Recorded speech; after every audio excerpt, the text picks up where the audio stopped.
სალამი მედანეებო, ბასტრი დისკუსიების პოდკასტი მოგესალმებათ. ტრადიციულად მე მიშა ვარ და ბატონი გიორგი. სალამი ბატონო გიორგი. ბატონო მიხეილ. დღევანდელ თემას რაც შეეხება, ზოგადად ასე ვთქვათ, დისკუსიობთ ხოლმე და გეგმავთ, რაზე უნდა ვისაუბროთ, რა უნდა გადავიღოთ და გადავწყვიტეთ, რომ ამერიკული ბრენდების ფლაგმან დანებზე ვისაუბროთ დღეს, განსაკუთრებით იმ ბრენდებზე, რომელიც ყველა თქვენთაგანმა ალბათ სავარაუდოდ იცის და იმ დანებზე, რომელმაც მოახერხეს და ამერიკული ბაზრიდან დაიწყეს, მაგრამ მე მთელ მსოფლიოს შეაყვარეს თავი. საკუთარი კოლექციიდან, ასე ვთქვათ, შევაგროვეთ დანები და რაღაცები მაღაზიიდანაც ვითხოვეთ. ავიცი, საიდან დავიწყოთ ბატონო გიორგი? აი ეგ უკვე საკითხავია. გარი უცნაური დანებით ხარ მოსული. უცნაური ბოლოს, მაგრამ მაინტერესებს რა ისტორიებს მოყვები. ის ჩემი მეგობრის ისტორია გამახსენა ერთხელ. აჭარაში ვიყავით ჩასულები რა და ძალიან სულ სასტუმროში მივიყვანა, ძალიან სულ ადგილას მივიყვანა და 64-ია. და მე მეთქი, ძალიან სულ წარმოდგენა მქონია 64-ზე მეთქი რა და რაღაცნაირად გული დაწყდა და რავი, საკულტო დანების თემაში მაგრა და მაინტერესებს. ნუ იგბინები ბატონო გიორგი. მოდი მაშინ ახლა ისეთ რაღაცა. ჩემ დანებიდან 4 მოხდა. საკულტო რას ნიშნავს? საკულტო პირველ რიგში, მოდი განვართოთ. ხდება დანა მაშინ, როდესაც არის მასიური, და როდესაც ბევრი ადამიანს უყვარდება და ბევრი ადამიანისთვის ხდება საჭირო. ანუ საკულტო პირობითად ვერ გახდება რა ქვია, არ ჩამოვთვლი ახლა. ჰოლტი ვერ გახდება საკულტო დანა. ხო, ვერ გახდება ხო. შეიძლება ჰოლტი გახდეს გრან. ეს ვერ ავცნობ საერთოდ. ის არ არის არაფერ შუაში, ანუ მოყვები იმ დანაზე. დავიწყოთ, მოდი მე ვფიქრობ, რომ უნდა დავიწყოთ ბაკით. ბაკით? ბაკით დავიწყოთ 110-ით. 110-ით. კი ბატონო. კლასიკა ამერიკული, ასე ვთქვათ, დანის წარმოების ალბათ ერთ-ერთი ყველაზე თვალსაჩინო მაგალითი, რომელიც ყველა ლოგიკით უნდა იყოს პენსიაზე გასული, მაგრამ გაყიდვების ლიდერიც კი არის არათუ პენსიაზე გასული რა. ეხლა ვფიქრობ, თითქოს არ შემხვედრი ადამიანი, რომ გულგრილი იყოს ამ დანის მიმართ. ხო. და ერთი შეხედვით ნელი არის საერთოდ დანებში რო ვერ ერკვევა ადამიანი, რომ აუხსნა რატო არის, მაგრამ რაღაცა აქვს ამ დანას ისეთი, რომ აი ხელში რო დაიჭერ, მერე გიყვარდება, მერე ხვდები რომ რაღაცა გიჭირავს, ისეთი რომ აი ისტორიაც არის და რაღაცა განსაკუთრებულობა აქვს. მაგაზე ერთ-ერთი იუთუბერი ცნობილი ეკითხებიან ზუსტად ეგრე, რომ აი რა არისო რა ბაქშიო ესეთიო და ნუ არ ვიციო რა და ნუ მერე სხვებს ეკითხებიან, დადიან რა მოკლედ, ბევრს ეკითხებიან და ნუ ესე ვერავინ ვერ გასცა პასუხი და ერთი გაიჭიდა პროფესორი რა, ცნობილი რუსია ოღონდ რა ეს. გაიჭდა, მე გეტყვით რაც არის, აი წარმოიდგინეთო შვილი შეგეძინათო. აი შვილიო გაიზარდაო. ხა დანაო ჭირდებაო. ფლიპერიო და ისენიო ჩქარა იხსნებაო, მაგდროს ცოლი გეჭხუბებაო, ისო ესო და აი მაგ თვალსაზრისითო.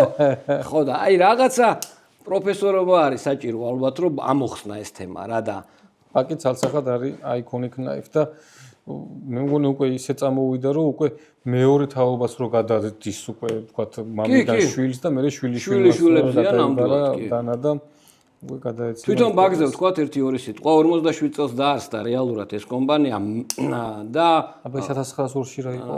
ის 1902 არის მოკლედ ჩახლართული ისტორია რა და რეალურად ბაკის დაარსება არის 1947 წელი.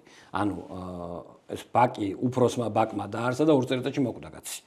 რო გარდაიცვალა შვილმა, ანუ ჩვენ ვინც ვიცით ეს შვილი ბაკი არის, რომელიც ფული ჭირდებოდა რა, რომ შვეიცარიაში იყო და ინვესტორებს ეძებდა, დაარწმუნდა მოკლედ. კი ბატონო, იმ დროისთვის, ანუ ეს დანა იყო, ანუ მართლა გადატრიალება თავისი ჩამკეტით და მიუხედავად იმისა, რომ სამჯერ ძვირი ღირდა, ანუ მაგ დროს პოპულარულ დანებზე მოახერხეს და სწორი მარკეტინგით და წეღან გიყვებოდი, რომ ამათი მარკეტინგის ესეთი სლოგანი ქონდა, რომ დანა რომელიც ლურსმებს ჭრის არის ბაკიო. ნუ თქვენ თვათ მაგას დავეკიდებოდით ერთმანეთს. ნუ დაუჯერებთ, მაგრამ ნუ ბაკი არის დანა რომელიც ნამდვილად საკულტო არის. განსაკუთრებით 110 მოდელი რა. ნუ ჩემი ცოტა საკულტო დანებით ვარ მოსული. და ჩემთვისაც მნიშვნელოვანი არის, ეხლა დავინახე, რომ ეს 2 წელი მაქვს. ნუ ამ 2012-ში რაღაც მნიშვნელოვანი თარიღი მოხდა ჩემთვის და რაღაც იმ თანხით, რომ გადავწყვიტე, რომ ამეღო და იმას ვარ დამეფლანგ არაფერში. იმ თანხით ესე გადავდე. შეიშველი რო გაიზრდება ამას ხომ მოუყვები ყველა ვარიანტში და აქ მაგდანას მართლა რა ეგ რა იმას. კი. გადავცემთ. კაი. კაი, მოდი რიგითობით მოდი, კაი, ერთს მე ვიტყვი, მაგრამ მე მგონი თლათ ეგრე არ გამოგვია. შემდეგი საკულტო დანებიდან მოდი სპაიდერკოს შევეხოთ და აქვე გეტყვით, რომ სპაიდერკოსზე თავიდან გქონდა ესეთი ვეჭხუბებიან სპაიდერკოსზე. იდეა, მაგას ხსნი, რომ ანუ პოლისი უნდა გქონოდა საკულტო და იავის პოლისი გვაქვს სამნაირი. პოლისზე შევთანხმდით და ბოლოს კი ბატონო, სამნაირი პოლისი გვაქვს და პოლისი უნდა მომეტანა დღემდე. პროსტა უბრალოდ ძალიან ბევრი ვიკითხე, რომ თვითონ გლესერი რომელ დანას თვლიდა ყველაზე ესეთ შემდგარ დანად რა თავის იმაში და ეს კაცი ერთმნიშვნელოვნად იძახის რომ მილიტარიო რა და მოდი მე არ გადავახტები გლესერს და საკულტო მოდელებში ვიტყვი მილიტარის და აუხსნი ხა რატო პოლისი მიუხედავად იმისა რომ არის ერთ-ერთი ყველაზე ცნობადი და ცნობილი დანა პოლის არ ქონია ისეთი გაგრძელება როგორიც ჰქონდა მილიტარის პოლის არ ქონია ის ვარიაციები რაც აქვს მილიტარის და მილიტარი თავისი პარაორით და პარამილიტარით და მილიტარი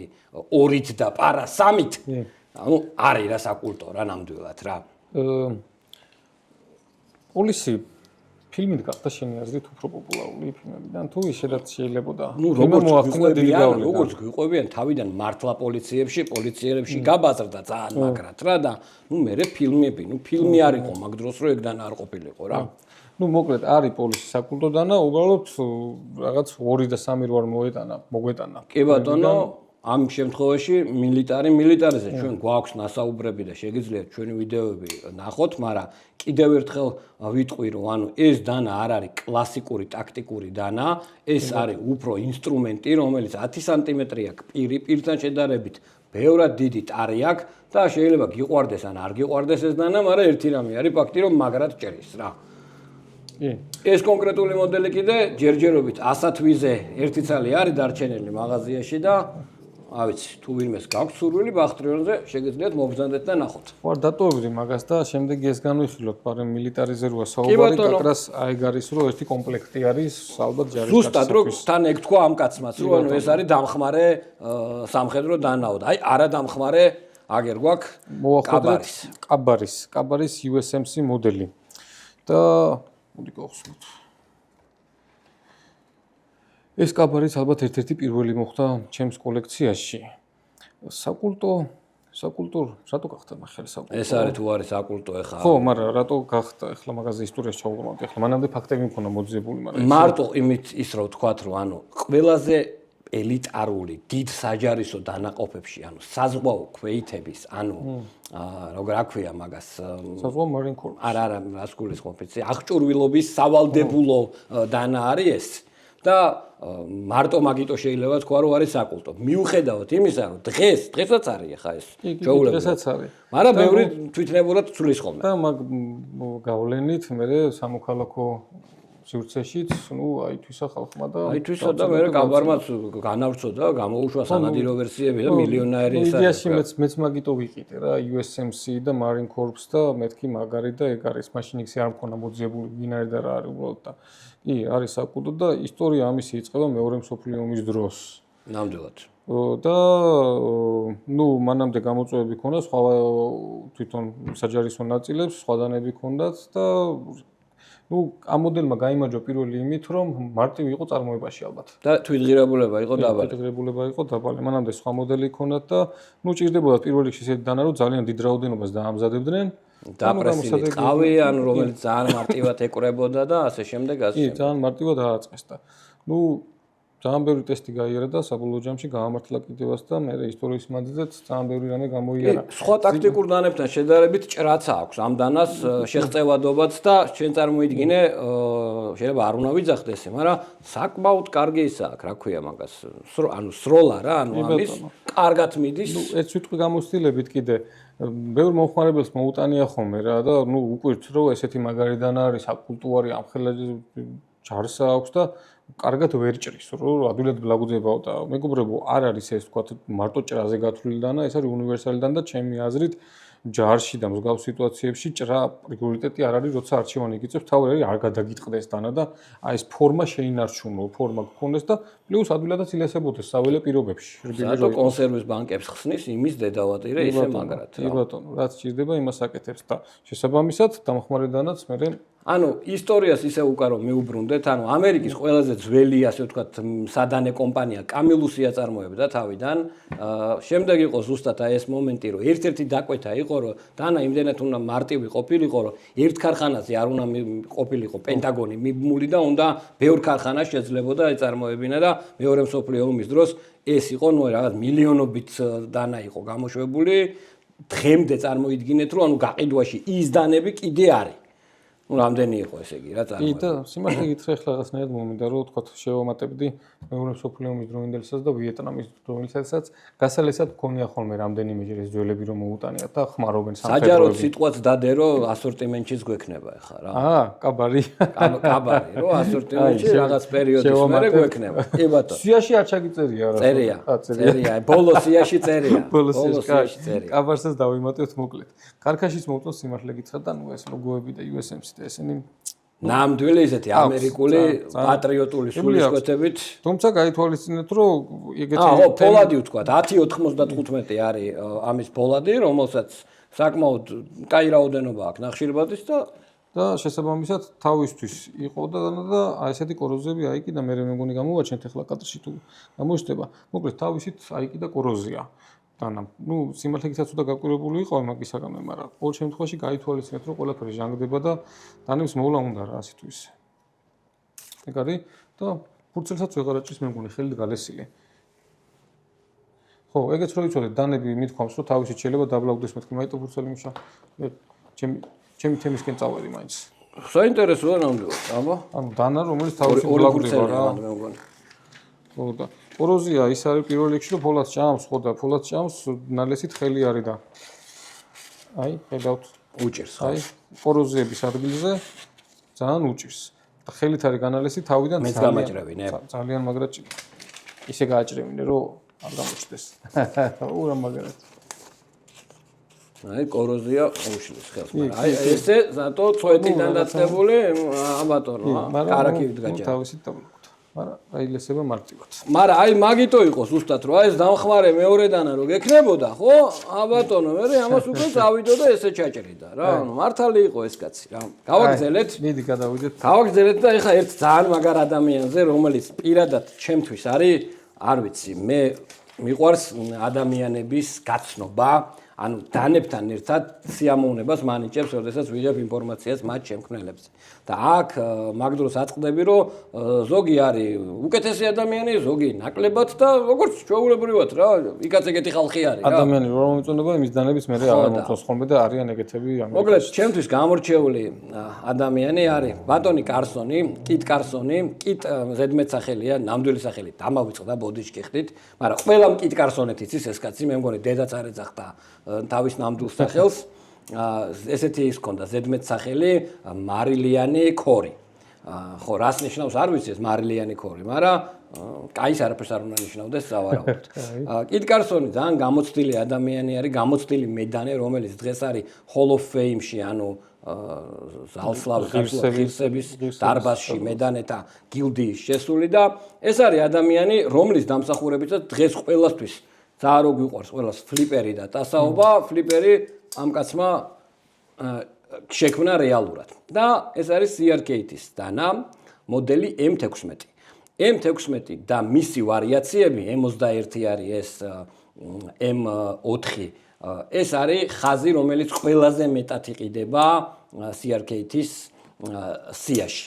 როდესაც ეს დანა გამოვიდა, მაგ დროისთვის გამოწვევა იყო, რომ უნდა გაკეთებულიყო გამძლე, ესეთი დიდი ზომის დანა ბიუჯეტურ ფასად რა და ჩემი აზრით ყველანაირად მოახერხა კარსონმა და შეძლო და გააკეთა რა ეს. ანუ 4-ვე მხრიდან კლიპსა მაგრდება, ფლიპერი გვაქვს, ანუ გარდა იმისა, რომ ფრეიმ ლოკი არის, გამოიყენა ვალოტონის სისტემა, ანუ როდესაც აი ეს ბურთულაკები სტოპ-პინის როლს ასრულებს, ეს ბუჩვალოტონის გამოგონება არის და აი ეს არის უბრალოდ განახლებული მოდელი და იმ ძველ მოდელს დამატებით ჰქონდა აი ეს არის ასევე CRKT-ის დანა. დამატებით ქონდა აი ეს ფუნქცია, რომ აი ამას რო გადაწევდი, აი ამ ნაწილს ლაინერი იკეტებოდა, ამ შემთხვევაში ფრეიმი დამატებით ჩაკეტავდა, რომ მოკლედ საერთოდ რო აღარ დაკეცილიყო რა. ანუ ამ პერიოდში CRKT იძახდა, რომ ეს არის ყველაზე სანდო ჩამკეტი სისტემა დედამიწაზე. რა მოყვა ამას, ცოტა მოგვიანებით მოგიყვებით. ჯერ ისევ ამ დანაზე ვისაუბროთ, აბა. ნუ დამატებით არაფერს არ დავამატებ, ჩვენთან ძალიან ბევრი არის ეს დანები. ავღანეთში ურიგებდნენ ჩვენს მებრძოლებს ამერიკელები და თარიგები და საშუქრებად იცოდნენ კიდე ამერიკელებს ბევრი აქვს ესენი ძალიან და ნუ ჯარში გავრცელებული პირველ რიგში იმიტომ არის კიდევ რომ ნუ ბიუჯეტურია რა ბიუჯეტური არის შედარებით და ენი არ აღიშტა. აბა ქარხნული ლესა ვნახოთ ბატონო გიორგი. ქარხნული ლესა კი რა მე კლიპსაც შემოჭი. ცირა გამახსენდა. ესეთი პატარა კლიპს აქვს ყველას? არა. ეს არის ამას აქვს სერიები, ანუ სამხედრო სერიები, სახანძრო სერიები, ეს არის სამოქალაქო ვერსია რა. და ნუ იმისავით არის 500 კაცი რო იცი დროშა ვერ დაკიდენა. ვერ დაკიდენა, ხო, კი ბატონო. ნუ აკ აკაცა შილიცივოი მის გვაქვს პივოტი ამ შემთხვევაში, უკან ზაგლუშკა აქ ანტიპავაროც ეს არ ვიცი რა ქართულად რა ქვია, ყველა ვინ გადაცემაში მეშინე. ვინმე თუ იცით, აი როგორ არის ეს ზაგლუშკა, ანტიპავაროტი, ანუ ანტიმაბრუნებელი ჩამოვწეროთ მე. რაღაცა. კაროჩე, იმ დროისთვის იმდენი სიახლე ქონდა ამ მოდელს, რომ ნუ არ ვიცი რა. ბატონო, აჰა, ესე ჩენი ტანტო ჭრის რა გინდა რა. მოკლედ არის საკულტო. M16 და M21 ამერიკელებისთვის ნამდვილად არის საკულტო რა და აი ამას მოდი ახლა უცბად მივაყოლოთ. რომელი? ესეთი ამბავი ხდება, რომ CRKT უშვებს და უშვებს რეკლამას, რომ ყველაზე მაგარი ჩამკეტი სისტემა და დაახლოებით მაგ დროს ძალიან მაგარი კაცი ენდრიუ დემკო იწყებს მუშაობას Cold Steel-ში. Cold Steel-ს უკვე მაგარი პოპულარობა აქვს და ლინ ტომპსონი ჭრის და თავის ღორებს და იმეებს მთელი ამბავია და მოდელი რეკონი უკვე შექმნილი აქვს. უბრალოდ პირველი რეკონი და ამ პირველი რეკონის ფოტოს იხილავთ ახლა დიდად ეკრანზე. პირველი რეკონი იყო რაღაცნაირიდან, რა, ტაქტიკურს თლად არ გავდა რა. ჩამკეტი ქონდა აქსისის დამაგვარი, მაგრამ იმ ჩამკეტზეც იძახდა ტომპსონი, რომ ეგ არის ყველაზე მაგარიო. და ტარი ქონდა იმის, რა ქვია, პლასმასის, რასაც ქვია. ფოლადიც, ნუ ესეთი აუსროა იყო. და დემკომ მოკლედ ამ მოდელს მოკიდა ხელი. პირველი რაც გააკეთა, მთლიანად შეუცვალა ჩამკეტი მექანიზმი და ცნობილი ტრიადლოკი დაუყენა. შემდეგ ფოლადი შეცვალა და CTS XHP ხია და საოცარი მოდელი შექმნა, რომელიც სამწუხაროდ CTS XHP-ზე აღარ გამოდის, მაგრამ და გაუკეთა პირველ მოდელს ქონდა PVD დაფარვა, რომელიც ლატარიის იმასავით იფხიკებოდა. გაუკეთა DLC. ასევე ამოაგდო მეტალის ლაინერები და ნუ აი ამ ხელა დანისთვის, ნუ არ ვიცი რა, სუპერ კონსტრუქცია და სუპერ ტაქტიკური დანა შექმნა. და ყველაზე მაგარი გააკეთა ის, რომ აიღო ეს დანა და გააკეთა ასე ვთქვათ სარეკლამო ვიდეო, სადაც წონას დევს და ამ დანას ტეხავს. ამის გამო ჰქონდა დიდი სასამართლო დავა, რომელიც მორიგებით კი დასრულდა, მაგრამ ამ მორიგების მერე აღარავინ აღარ დაობს იმაზე, რომ ჩამკეტი მექანიზმი ტრიადლოკი არის საუკეთესო რა. ანუ ბევრი კურდღელი დაიჭირა ერთდროულად და გენიალური კაცია დემკოც რა. არა კოლეგიალურად მოქცეულა. ნუ მოკლედ, ეხლა თვითონ რეკონის თანამედროვე ვერსიას შევეხოთ. ანუ დანა რომელიც სრულად ჯიადზე არის. რომელიც კლიპსაც ჯიბეებს ანადგურებს, მაგრამ ტაქტიკურობიდან გამომდინარე მე პირდაპირადად ვიძახი, რომ ანუ ეს დანა არის ჩემთვის სუპერ მაგალითი ტაქტიკური დანის. მე სხვათა შორის არც benchmade ადამასი არ მირჩევნია ამ დანას, იმიტომ. აბატონო, დაანჩენი აბურთი ამოედანი. არც მე არ მირჩევნია მიხეილ benchmade ადამასი ამ დანას და რეკონი არის ალბათ ის მოდელი, რო კითხულობენ ხოლმე, რომ კაი მუშა დანა რო უნდათ. პირველი ეგრევე რეკონი მახსენდება, იმიტომ რომ თამათ დარწმუნებული ვარ, რომ არ იტყვის ის ადამიანი, რომ ეს რა მირჩი, ანუ საიმედო და მაგარი დანა არის და საკულტო? კი, არის საკულტოც ჩემი აზრით, მაგრამ კოლექციაში რატო არა მაქვს? ავიცი. სხვა როგორც დანა, ალბათ ერთ-ერთი ყველაზე გამართული და ფუნქციური დანა არის რა. ისეთი, რომ ფუნქციონალიდან გამომდინარე, ვერაფერს ესე ვერ დაუწუნებ. ყველაფერი აქვს მაღალ დონეზე და წონა კაი ახსენე შენ წეყან, რომ ესეთი დანისათვის, ესეთი მუშა და მაგარი დანისათვის საოცარი წონა აქვს. ეხლა ეს უფრო მძიმეა რა. ხო, ბევრად. ნუ მაინც ალბათ ეს საკულტო თემაში შედარებით ბიუჯეტური დანები რა, ეგ მოქმედებს რა, რომ რა თქმა უნდა, ანუ მაგიტო შეცვალეს CTS-XHP ვეღარ ჯიდებოდა, თორე $20 იყო ძვირი, მეტით კი არა. ისე ვინმეს თუ გაქვთ სხვათა შორის ძალიან მინდა, რომ რეალურად ხელში მე არ მწერია და CTS-XHP-ზე თუ გაქვთ რეკონი, რა ვიცი, ფოტოები მაინც გაგვიზიარეთ. ხო. ნუ საკულტო დანებში ახლა დანები არის, ბევრი არის უკეთესები, უბრალოდ ბიუჯეტიდან გამომდინარე, მასიურად რო ვრცელდება, ისე ბიუჯეტი არის გამსაზღვრელი რა. კაი, ჩვენისდანა არის საკულტო. აბა ეხა ისეთ ბრენდს როგორც გერბერი არის, რო არ შევეხოთ, არ შეიძლება და მე შენთან ვხედავ მან გერბერის მოდელს, რომელიც ადრე ძალიან არ მომწონდა, მაგრამ მე პირდაპირ შემიძლია ვთქვა, რომ აი ახტაცებაში მომიყვანა ხმარებაში რომ ნახე ერთ კახელკაცს ჰქონდა უყვებოდი გიორგის და ამით ჭრიდა სახაშლამე ხორცს რა ანუ ხბოდა კლეს და ბიჭო ანუ არ დაიღალა რა და მთელი ხბოდა ჭრა რა და მეთქი ვიცი რომ ძალიან ჩაულებრივი უბრალო ფოლადია არაფერი განსაკუთრებული მაგრამ ნუ რეალურად ერთ ხბოს ეყო აბა რას გვეტყვი რას გეტყვი და ჩემი აზრით არის ეს საკულტო დანა ჩემთვის ცოტა სხვა მნიშვნელობაც აქვს მაგრამ ალბათ ისევ იმასთან არის კავშირში რომ საკულტო არის იმიტომ რომ პატარა ვიყავი ძალიან რამდენი ნუ ალბათ ერთი 15 წელისა პირველად რო ეს დანა ვნახე ხო და ჩამივარდა ძალიან გულში გონებაში მაშინ ახლა 90-იანებში ესეთ დანები ხო ხტები არ იშოვებოდა და არ იყო ესეთ დანები და იქიდან გამომდინარე მე ცოტა სხვა ემოცია მქონდა ამის ანუ არც ვიცოდი რა დანა იყო როგორი იყო რა ისტორია ქონდა მაგრამ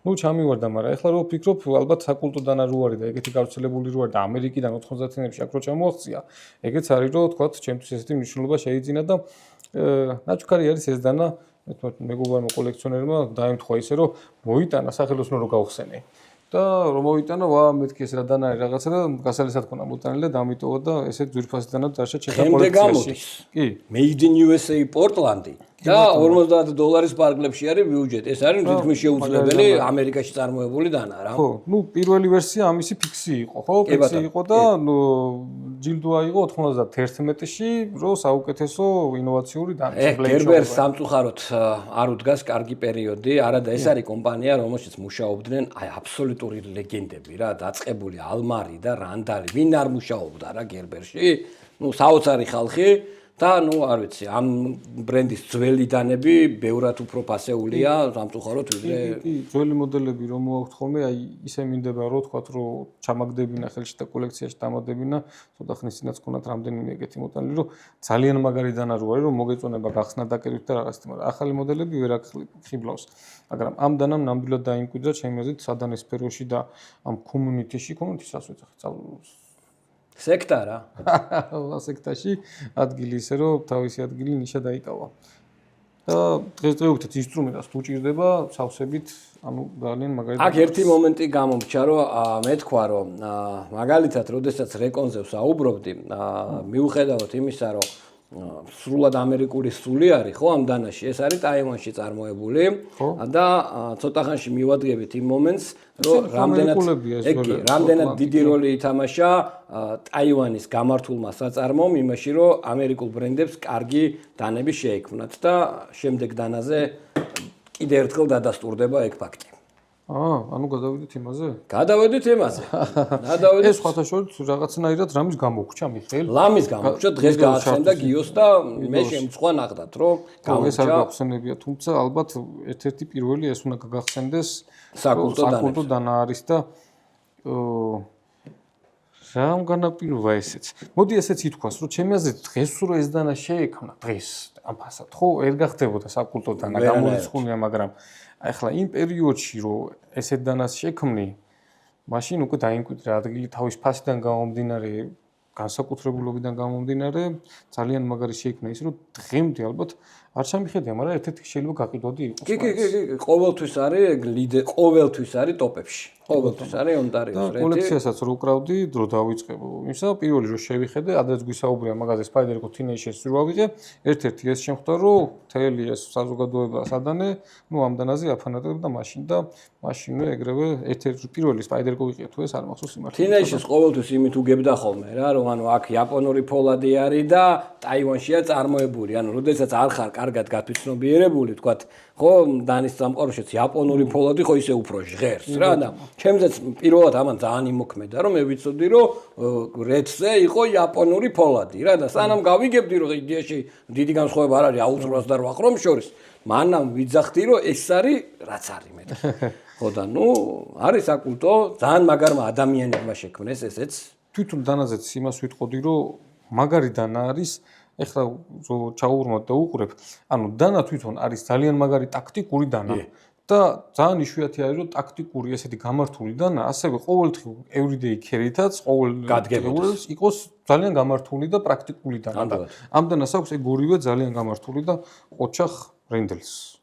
კი ბატონო, ეს რენდელი ვინ არის და ბატონი პერინი ვინ არის? თვითონ RET ნიშნავს Rendell Adventure Training, ანუ ესე აბრევიატურა არის. სახელი ზვირთხა მანდ კი ბატონო და ეს იყო ხალხი, რომლებსაც უდიდესი ცოდნა ჰქონდათ survival-ის, ანუ გადარჩენის ჯუნგლებში, ანუ მათ პერუში ჰქონდათ კოლეჯი ესე დავარქვათ რა, სადაც რეალურად როგორც სახელმწიფო დაკვეთებს ასრულებდნენ და სხვადასხვა სპეცსამსახურებსაც ამზადებდნენ. მოკლედ, ბევრ რაღაცებს აკეთებდნენ ეს ხალხი რა და ერთ ბოლო ინტერვიუ მაიკ პერინის იყო, სადაც ეკითხებიან, რომ აი ფხვნილოვან ფოლადებზე რა აზრის ხართო რა. ხო და ძალიან კარგი აზრის ვარო, პასუხობს, ძალიან მიყვარს მომწონსო და უბრალოდ იმ რეალობაშიო, რა რეალობაშიცო ჩვენო ვქმნითო ესის დანებზე იყო უკვე ლაპარაკი რა. ნუ 10.95-იო ჩვენთვის ვარიო, ნაცადი, ასე ვთქვათ, ხილიო და აღარ შევცვალეთო რა. ანუ თორე წინააღმდეგი არ ვარო და მათ შორის ონტარიომაც განიცადა მოდიფიკაციები, ანუ AUS-რიდან D2-იც გაკეთდა, D2-დან S35-ვიანი და ეხლა დაზუსტებული ინფორმაცია მაქვს, რომ ცოტაღანში მაგნაკუტუთიც გამოვა. S35-ზე თავი შევიკავე, მაგრამ მაგნაკატზე თავი შევიკავე. ნამდვილად გამოვა მაგნაკატზე. და ფერები არ ვიცი რა გამოვა, მე რატომღაც გონია რომ კაი ფერებს გაარტყავენ. ცოტა გაუმჯობესებულიც არის ეს ძველი გამოსული არის, ძველი მოდელი არის და ახალებზე საყელურების და მექანიკას და ყველაფერიც გაუმჯობესებული არის და შეიძლება მაგნაკატზეს თუ გამოუშვენ ეს გადაუდო უკვე კოლექციაში, ამას დღემდე კარგად ვხმარო ფაქტიურად, ვამუშავებ ფირივით და მაგნაკატზე გადავიდოდი ალბათ.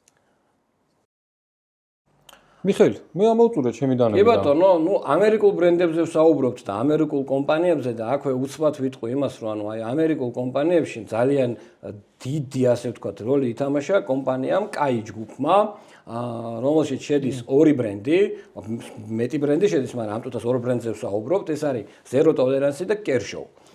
Zero Tolerance არის მათი პრემიალური ბრენდი, რომელიც ჩვენმა გამომწერებმა იციან, რომ ჩემი ერთ-ერთი ყველაზე საყვარელი ბრენდია. და Zero Tolerance აქვს რამოდენიმე საკულტო მოდელი.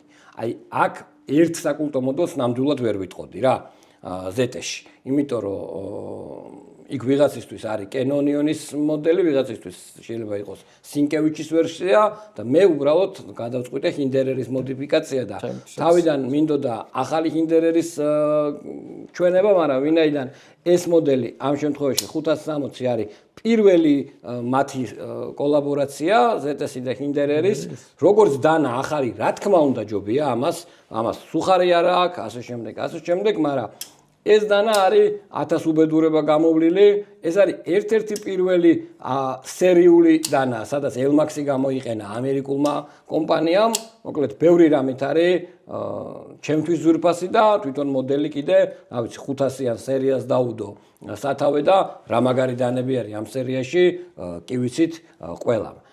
Kai ჯგუფის მეორე ბრენდზეც აქვე მე ვიტყვი და შენ მერე ერთად გააგრძელე, მეორე ბრენდი Kershaw-ა და Kershaw-ს ბლური უნდა ყოფილიყო.